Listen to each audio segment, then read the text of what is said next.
Ready to move in premium triplex villas at Kollur APR Projects.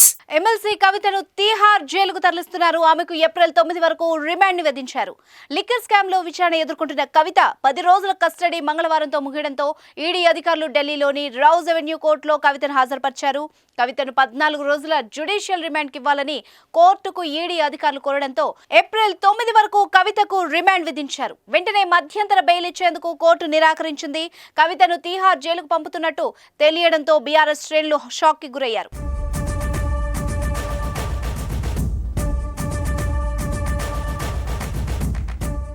Delhi liquor scam కేసులో BRS MLC కవితకు shock తగిలింది. ఇవాళ 10 రోజుల custody ముగియడంతో అధికారులు ఆమెను రౌజ్ అవెన్యూ కోర్టులో హాజరుపరిచారు.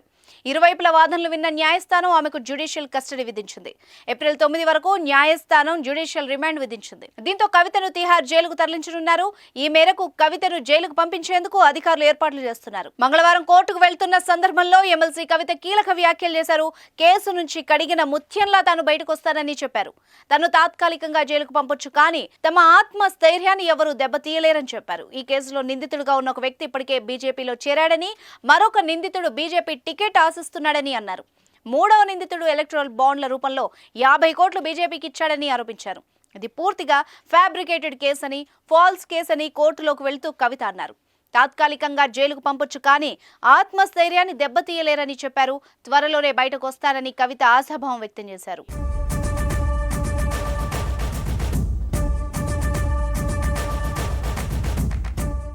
సుమన్ టీవీలో మీ పర్సనల్ అండ్ బిజినెస్ ప్రమోషన్స్ కోసం కింది నెంబర్కి కాంటాక్ట్ చేయండి.